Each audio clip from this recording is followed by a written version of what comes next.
Então, bom dia. Bom dia. Briolina não está tanto como nos dias passados e como ontem, está menos vento, portanto já posso tirar o boné. Olhe, a cor do dinheiro do dia 25 de janeiro do ano da graça 2022. Estamos em plena reta final da campanha eleitoral e se você quiser ouvir uma análise que também é diferente da minha, é só verificar o dia D de ontem, feito por Miguel Morgado e pelo Vasco Ferrado. Está disponível online. Hoje, 18 horas, eu, Jorge Marrão e Joaquim Aguiar vamos fazer o mesmo, embora com perspectivas diferentes, no Think Tank, às 18 horas. Ainda esta semana, sexta-feira, pelas 12 horas, eu vou pôr depois aqui o link para se inscreverem. Temos o webinar do Corporate Vision, ou se quiser do Corporate Vision, referência na informação financeira e fiscal, que nós vamos fazer na sexta-feira às 12 horas e se você quiser participar, depois é só inscrever, vai ficar aqui disponível. Antes de irmos ao programa de hoje, lembro sempre, como é devido aliás, que este canal tem uma parceria com a Prozis, o que significa que quando for ao site fazer compras, na saída, lá no cupom promocional escreve Camilo, e leva logo com desconto de 10%, ok? Fora aquelas promoções que divulgamos aqui semanalmente. Agora sim, vamos ao programa de hoje. E vamos começar pelo período de ordem do dia, porque temos muito para falar. Eu sumarizo já o programa de hoje. A mudança de estratégia de António Costa. Vamos perceber a dimensão, vamos perceber o porquê e vamos perceber se faz sentido, ou seja, se vai atingir os objetivos pretendidos por António Costa. Mas também vamos falar de mais uma polémica que envolve Inês Sousa Real do PAN, segundo a revista Visão, ok? Parece que a Inês Sousa Real não acautelou devidamente a sua exposição política, tendo em conta aquilo que é a praxis das empresas com que esteve envolvido. Bom, já não é novidade. Isto telhados de plástico é uma chatice, não é? Vamos então ao período de ordem do dia. As multas para as faturas sem código QR. Você não sei se recorda, mas no final de 2021 fiz aqui uma entrevista com o José Pedro Farinha, o CEO da Vision, precisamente, onde dávamos conta da obrigatoriedade, aliás não fui eu, ele é que é o especialista, de as faturas emitidas pelas empresas terem de ter um código QR. QR Code, se quiser. O meu jornal divulgou ontem que quem não respeitar isto leva com uma multa que pode ir até 18.750 euros. Ouviu bem? 18.750 euros. Pá, eu às vezes olho para as entidades de regulação e neste caso de uma autoridade, que é a autoridade tributária. E fico na dúvida se nós vivemos em Portugal ou num país qualquer. Já as multas da ADC são uma coisa inacreditável. Repare, 18.750 euros por uma falha num código QR. Devemos viver num país muito rico, seguramente. Segundo ponto, ouvi ontem Marta Temido, num frente a frente com a deputada ou a candidata à deputada Mónica Quintela, dizer que o PS tirou o país do programa de ajustamento. Ó pessoal, assessores da Marta Tremido, vão lá explicar à senhora o que é que era o programa de ajustamento e o que é que aconteceu nos últimos 10 anos, ok? Mas explica-lhe também, primeiro, que nós saímos do programa de ajustamento em 2014 e explica-lhe também que o responsável por esse programa de ajustamento foi o líder do partido a que ela pertence agora, que se curvou diligentemente perante Costa para receber o cartão de militante, ok? Explica-lhe isso também, que é para ela não fazer as figuras que vi ontem fazer na televisão. Já agora, tenho que dizer que não ajuda que a candidata do PSD, que estava ontem a debater com Marta Temido, desate numa gritaria como desatou ontem. A argumentação da Marta Temido era facilmente rebatível. E eu vou mostrar à Mónica Quintela, já agora, o que é que isto significa. Porque ontem, a certa altura, a Marta Temido já não parecia Ministra da Saúde, parecia, além de ser candidata pelo Partido Socialista, a deputada, parecia já aquela, já vomitava aquela cassete habitual. O SNS, a defesa do SNS, a defesa da educação. E eu olhar para aquilo e pensar assim, porra, querem ver que a Mónica Quintela não se atira para cima dela a mostrar o verdadeiro estado do SNS. Mas já agora, como a Marta Temido falou na educação, eu vou mostrar à Mónica Quintela como é que se faz. Está a ver esta manchete do Público hoje? Belíssima manchete. Escolas públicas não garantem aulas online a todos os alunos isolados. Espera aí. Esta é a mesma escola pública de fala a doutora Marta Temido, é isso? Então vou-lhe recordar. Em março do ano passado, havia 1.200.000 alunos sem computador. Ao que o Orçamento do Estado supostamente devia ter resolvido, não é? Mas não resolveu. Neste momento são 600.000 os alunos que continuam sem computador. Eu sei que já estamos no fim da pandemia e se calhar com sorte já não volta a haver pandemia, mas isto põe a nu, expõe preto no branco as insuficiências do governo da doutora Marta Temido, não é? Porque mostra as falhas que isto tem. Repare, escola pública. Não estamos a falar de colégios privados. Não estamos a falar de escolas privadas. Estamos a falar de alunos de famílias desfavorecidas. A doutora Marta Temido e o doutor António Costa sabem o que isto quer dizer? Sabem? São alunos que famílias quase não conseguem pagar a internet em casa, quanto mais, de banda larga, quanto mais ter um laptop em cima da secretária, que muitas vezes é a mesa da cozinha. Está a perceber, doutora Marta Temido? Isto chama-se elevador social, que o socialismo que Vossa Excelência é intérprete não resolveu. Percebe? Você e, como a senhora dizia ontem, o António Costa, parecia que era um empregado dela, o António Costa, não há aqui primeiro-ministro, não, é o António Costa. Porreiro, pá. Eu suspeito que é assim que a gente perde credibilidade no mercado. Mas pronto, isto foi só para sossegar a doutora Marta Temido e a sua conversa sobre educação e o SNS e o raio que o parta do socialismo. Bom, por falar em socialismo, desta vez vou falar de uma pessoa de que eu gosto bastante, que é a Luísa Salgueiro, que é Presidente da Câmara de Matosinhos e é também a Presidente da Associação Nacional de Municípios Portugueses. Eu gosto pessoalmente da Luísa. Aliás, conheço a família da Luísa, mas eu separo sempre aqui o meu conhecimento pessoal daquilo que é a minha função profissional. E a minha função profissional faz-me olhar para o que disse a Luísa Salgueiro ontem ao meu jornal. Eu ontem não tinha visto, confesso, mas um espectador diligentemente lembrou-me isto. E a Luísa Salgueiro diz assim: a regionalização é irreversível, seja PS ou PSD a vencer as eleições. Pois eu tenho muita pena. Aliás, como sabe, uma das coisas que eu disse aqui várias vezes é que eu não voto em partidos que promovem regionalização. Eu acho que faz todo o sentido descentralizar. Portugal é um país muito centralizado, mas descentralizar é muito diferente de regionalizar. Regionalizar é criar órgãos novos num país que dista entre a costa e a fronteira com a Espanha escassos 200 km, percebe? E dali de cima, aqui abaixo, 600 km. Isto é, está a ver aqueles recreios em que os meninos, cada um tem a sua quintinha separado por 10 cm. Aqui parece a mesma coisa, portanto, eu não estou de acordo com a regionalização. E mais, eu acho que Luísa Salgueiro se enganou, porque ela diz assim, regionalização inevitável, ela enganou-se no termo. Ela devia ter dito assim, aumento de impostos é inevitável para pagar esta marmelada. Isto é que eu sei que isto vai chegar aos ouvidos da Luísa Salgueiro e, portanto, fica este recado para a querida Luísa Salgueiro. Tenho muita estima por ela. Ponto seguinte. Ontem soubemos que a Galp aumentou em 16% o custo de carregamento de carros elétricos. Aqueles meus amigos que aqui há uns tempos me insultavam aqui, você está a perder o comboio do futuro e a combustão e os motores a combustão que você defende e não sei das quantas, olhe que a eletricidade é muito mais barata.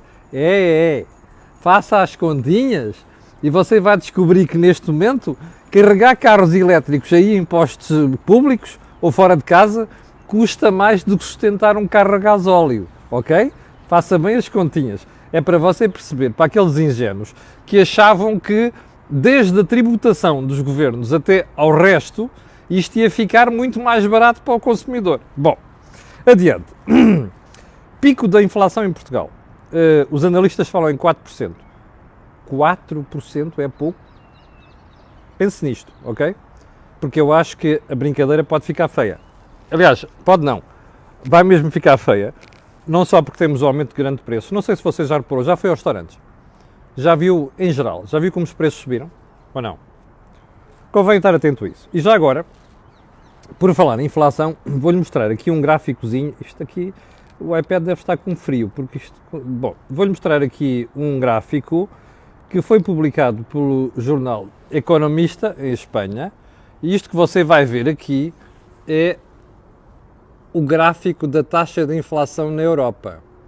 Acima, desculpa lá, que é para ver melhor, o gráfico de cima, muito ligeiro, eu publico daqui a bocadinho, é a União Europeia como um todo e a verde mais escuro, a zona euro. Está a ver isto?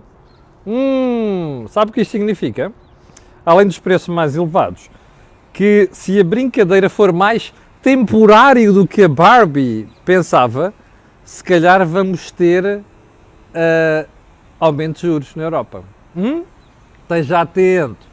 Atenção, não lhe estão a falar disto na campanha eleitoral, pois não. Pois é, mas era isto que devíamos estar a conversar. E também um bocadinho mais da Europa. Bom, vamos então para... segundo ponto. Você lembra-se que aqui há umas 2 semanas, quando eu estava a falar da TAP, disse-lhe que a TAP tinha capitais próprios negativos, ou seja, falência técnica.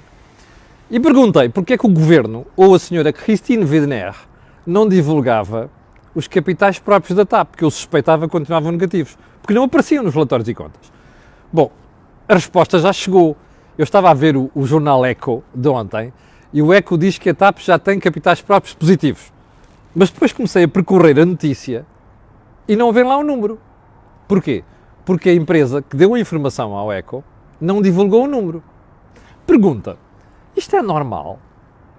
Espera aí, você tem uma empresa com o valor estratégico que o nosso querido amigo Pedro Nuno Santos diz que tem. Salva essa empresa com 3.200 para já milhões de euros, ok? Ou seja, salva essa empresa não. Salva os credores dessa empresa. Foi este é que é o ponto fundamental. Não se esqueça, o governo protegeu os credores oficiais da TAP, ok? Não foi mais nada, como tinha feito. Agora é assim, você meteu lá este dinheiro todo, tem direito a ser informado sobre o que é que o seu dinheiro está a fazer. A resposta que a TAP dá ao ECO é positivo, mas não divulga o número. Não é aceitável. Se nós lá metemos dinheiro, temos o direito de saber qual é a situação técnica do ponto de vista de resultados números do que se passa com a TAP. Ou seja, saber qual é o montante dos capitais próprios positivos. Mas agora vamos ver quanto tempo é que os capitais próprios se mantêm positivos. Bom, capitais próprios, para aqueles que não sabem, é o capital que a empresa precisa para desenvolver a sua atividade. Está a perceber? Bom, então agora vamos ao resto. Política. Eu não sei se reparou, mas ontem António Costa mudou de estratégia. Afinal, nunca fechou portas à esquerda. Aliás, ontem a Marta Temido, quando questionada por isto pelo jornalista, dizia, vamos lá ver. Repare como este hábito toda a gente já diz, vamos lá ver, não é? Mas enfim, tirando isso, nós sempre dialogámos, espera aí, em primeiro lugar, foi o António Costa, este António Costa que disse que afinal ontem, que está disposto para negociar com todos, é o mesmo António Costa que nas 2 semanas anteriores disse coisas como a geringonça já não é possível? É o mesmo António Costa? Jura? Bom, ou é outro? Já agora, o que é que disse António Costa exatamente? Está disponível, ipsis verbis, para negociar com todos, menos o Chega. Bom, já nem me incomoda aqui a questão do menos o Chega. A questão é esta. António Costa tinha dito nas 2 semanas anteriores que é para não falar durante os debates que a geringonça já não era possível. Aliás, ele passou 2, 3 semanas a bater violentamente no Bloco de Esquerda e no PCP por terem criado a situação política que nós conhecemos. Aliás, notou-se no debate com Catarina Martins um ódio recalcado. Aliás, ele odeia a Catarina, como se viu ali. Bom, E a Catarina, para fazer o seu número, como nós dissemos aqui, ainda há dias, antes de ontem, salvo erro, veio dizer, dia 31, António Costa, podemos fazer uma reunião para discutir a geringonça. Bom, repare, o que António Costa tem vindo a dizer faz sentido. Porque é que eu agora vou fazer um governo com uma geringonça que chumbou o orçamento há 4 meses? Tem toda a lógica. Bom, mas é preciso assumir a lógica, não é? António Costa tentou cavalgar isto e, de repente, começou a perceber que as sondagens estavam a dar-lhe o piso a sair debaixo dos pés, com uma diferença de 10 pontos percentuais, e neste momento é empate técnico, é o PSD à frente, é o PS um bocadinho atrás, afinal é o PS à frente, aliás, a malta das sondagens que se entenda, por favor. Mas pronto, de repente, diz assim, epá, caramba, estamos a perder terreno. E começam a procura, como sempre acontece nessas alturas, quando se começa a correr atrás do prejuízo, e quando se começa a tomar decisões acima do joelho, a gente vai a correr perguntar assim, mas afinal o que é que aconteceu? E então começaram as hipóteses. É você a hostilizar a extrema-esquerda. É você a dizer que era a maioria absoluta. E a malta não gosta da maioria absoluta. Olha o Sócrates, que fez um excelente trabalho na sexta-feira para lhe lixar a maioria absoluta. Perdoem-me a expressão. É tudo. Olha, eu não sei o que é, mas há uma coisa que eu sei. Quando você é pouco claro para com o eleitorado, só se as pessoas forem estúpidas é que votam em si. Porque, como você se recorda, nós andamos a dizer aqui há 4 semanas que ninguém sabe ao que vai António Costa. Rui Rio, embora com a minha crítica, e de muita gente, já disse ao que vem. Eu vou negociar com o Partido Socialista. Eu estou disponível para apoiar o Partido Socialista se eles ganharem sem maioria absoluta.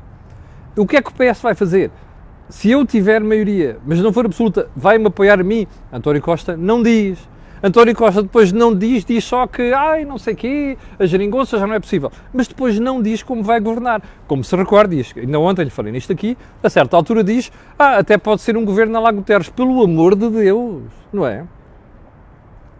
Lembra-se de Guterres, os mais novos não se lembram, mas façam lá um googlezinho que é para ver. Bom, e os limianos e diabo 4. E mais a prestimosa e idiota colaboração de Marcelo Rebelo de Sousa quando era líder do PSD. Em nome não sei quê, de entrar na moeda única e diabo 4. Bom, isto não é nada. António Costa está a pagar o preço de não dar respostas ao eleitorado. E como eu já lhe disse aqui pelo menos 5 vezes, António Costa já disse uma coisa num dia e outra completamente no dia seguinte. Pergunta, as pessoas confiam num tipo assim? Parece aquele vendedor da banha da cobra. Ou daqueles carros em segunda mão que a gente não pode dar garantia a não ser até sair o portão da loja de venda, percebe? Porquê? Porque a malta não confia. Ora, o que está a acontecer é que o pessoal não confia em António Costa. Se António Costa quer tirar alguma ilação de tudo isto, não é a maioria absoluta. Embora, eu sinceramente, pelo amor de Deus, maioria absoluta de António Costa, se ele já é um pretor agora, como eu costumo dizer, imagino que seria com a maioria absoluta. Bom, este é o problema de António Costa. Agora resolveu virar o bico ao prego. Bom, e a questão que eu tenho para colocar é esta. Você acha mesmo que o eleitorado vai correr atrás disto? Olha, eu acho que é tarde demais. António Costa já cometeu os erros que podia cometer em campanha. Não sei quem é que está a aconselhar. A campanha é má. A campanha está mal implementada. A estratégia é errada. E António Costa está a pagar o preço disso. Bom, isto vai provocar o quê? Uma perda das eleições? Não sei. Sei que normalmente as eleições perdem-se assim. Até por outra coisa. Repare, quem está deste lado neste momento vai dizer assim, espera aí, mas ó, Sr. Primeiro-Ministro, se o senhor queria a geringonça e não fecha a porta à geringonça, então porquê é que ele não disse isto desde o início? É que você disse o contrário. Agora está a dizer o que é o contrário disso. Amanhã vai dizer o quê? Está a ver? Amanhã vai dizer o quê? Vai mudar outra vez o bico ao prego? Este é o problema fundamental. Eu percebo isto, António Costa, que era para ser a dizer daqui a uns dias, perder as eleições ou se correr mal, dizer assim, não, eu até manifestei a abertura para negociar com todos, tirando o argumento da Catarina Martins, que vai dizer no dia 30 à noite, escreva aqui, Catarina Martins vai dizer no dia 30 à noite o seguinte, desculpe, a culpa é de António Costa, porque nós manifestámos sempre vontade de negociar à esquerda e aquele senhor disse que não. Percebe? Está a ver a jogada. António Costa está metido num molho de brócolos. E a gente vai ver isso no dia 30. Bom, já agora uma coisa. Como é que você qualifica um político que diz uma coisa ontem e outra hoje, e amanhã vai dizer outra completamente diferente? É isso mesmo. Sem princípios. António Costa não tem qualquer projeto para o país. António Costa tem um projeto de poder. A única coisa que ele quer é o poder. É uma coisa que nós andamos a repetir aqui há meses, não anos. António Costa só adora uma coisa, o poder. Faz tudo para se alcandorar a ele e pendura-se ali e não sai. Isto é o único amor da vida de António Costa. Escreva isto. Bom, vamos então à polémica envolvendo Sousa Real. Inês Sousa Real. Parece que duas das empresas de que Inês Sousa Real foi sócia andaram a pedir autorização para utilizar inseticidas proibidos pela lei ou que nocivos para o ambiente. Está na revista Visão, a informação não é minha, portanto não me venham chatear a mim. E parece também pediram para usar uma subespécie de abelhas que vieram de fora, que dizes no artigo que pode prejudicar aquilo que é a fauna portuguesa. Bom, eu só tenho uma pergunta para fazer. Se isto for verdade, eu vou repetir, se isto for verdade, como é que uma pessoa, líder de um partido, que defende a natureza e tudo mais alguma coisa, se metem nestas alhadas? Percebe? Já não é só saber se são estufas ou são túneis de vento, percebe? Já não é só atrapalhada de passar a cota para a sogra para depois esta passar para o marido, porque a lei não deixa passar dela para o marido, percebe? Que isto chama-se de simular um negócio, está a perceber? Depois disto tudo, ainda acontece uma situação vergonhosa como esta. Bom, aí a Visão andou a investigar e descobriu que as páginas de Facebook destas duas empresas foram apagadas a 2 dias de começar a campanha. Estas informações. Percebe? Não sou eu que digo, é a revista Visão. Bom, se isto for verdade, a pergunta que qualquer português comezinho pode fazer é esta: espera aí, mas se não tinham nada a esconder, porque é que apagaram? E parece também que a Visão foi ouvir as empresas. E a resposta foi: já demos todas as informações que podíamos dar. Olha, eu quanto a isto só tenho uma coisa a dizer. Se eu alguma vez tivesse dúvida da falta de seriedade das propostas políticas do PAN, algumas delas, ok? E se eu alguma vez tivesse dúvidas sobre a qualidade de quem dirige o PAN, eu tê-las-ia perdido. Isto é um escândalo, percebe? Isto é uma vergonha. E já agora uma coisa, estes urbaninhos que não conhecem a vida real, nem conhecem o campo, e que andam a propor aí as coisas mais canifobéticas, quando eu dizia, quando era miúdo, estejam atentos a uma coisa. Estão a dizer às pessoas, entre outras coisas, que vão revolucionar o mundo da energia, percebe? E estão a contribuir para que você pague cada vez preços mais elevados de energia. Andam para aí a propor coisas sem a noção mínima do que estão a propor e sem dizer às pessoas assim, isto vai sair do seu bolso, ok? Já agora por mudar um bocadinho a agulha ao que se passa aqui com esta história da Visão. Mas olha, vá ver a Visão, está lá tudo explicadinho. Bem, só mais uma pergunta, porque houve aí uma pessoa da cultura que me escreveu ontem e perguntou o seguinte: você falou, salvo erro, na segunda-feira, exatamente, falei daqueles rapazinhos e rapazinhas da cultura que foram para lá fazer um figurete à frente do Primeiro-Ministro, ou Costa isto, socialismo aquilo, ai de nós, não sei quantas.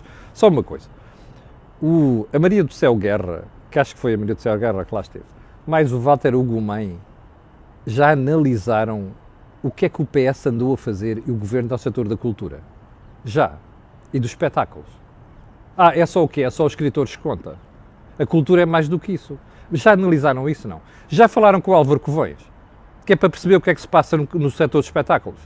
Acha que o Governo teve um contributo interessante para esta área? Acha que protegeu esta malta? A pergunta fica feita. Estes senhores são uns freteiros. Não tem outro nome. Freteiros do pior nível. Fazem estas figuras, percebe? Sem ter a coragem de denunciar a pouca vergonha que foi a atuação do Governo no setor da cultura. E vem fazer aqueles figuretes. Bom, vamos para a frase da semana, que apareceram no jornal e de ontem, e eu vou-lhe mostrar, que é para não haver qualquer dúvida. É da Ossanda Liber, que está aqui em baixo, que é vice-presidente do Partido Aliança. Eu vi aqui há umas semanas num vídeo na RTP a dar uma coça monumental no jornalista, começou por dizer assim: Portugal é um país racista. E ela disse: acha? Eu não acho nada. E depois explicou. Aquela coisa do Portugal é um país racista, que é aquela cultura woke hoje em dia, está a perceber? Bem, então diz assim ao Sandro: o Bloco de Esquerda instrumentaliza o racismo para fins políticos. Jura? Olha, se calhar, você vai ver que não tarda nada, o Mamadou Ba vai disparar sobre esta senhora. E diz mais: nunca vi o facto de ser negra como um handicap, bem pelo contrário. Ora, aqui está uma pessoa que não tem complexos e diz as coisas pelo nome. Parabéns ao Sandra. Já agora, aprendam, ok? É só isto. Olhe, 18 horas, você e o Jorge Marrão, vou fazer uma entrevista hoje, só um pormenor. Não fiz aquela entrevista ontem porque a senhora teve um problema. Vai ser a entrevista para a semana. Mas daqui a pouco vamos falar sobre tributação em empresas, com gráficos, está bem? Daqui umas 2, 3 horas. Vai uma surpresa. Até já, para aqueles que quiserem acompanhar o Think Tank, já sabem, 18 horas, eu, Jorge Marrão Joaquim, para analisar a atualidade política e económica desta semana. Obrigado, tenha um excelente dia e para aquelas pessoas que estão a ver que são 8.700, quero agradecer e pedir a estas e outras que vão ver aquilo que peço sempre. Colocarem um gosto e fazerem partilha nas redes sociais, já percebeu porquê. Aquilo que houve aqui, não houve mais sítio nenhum. Obrigado e até logo.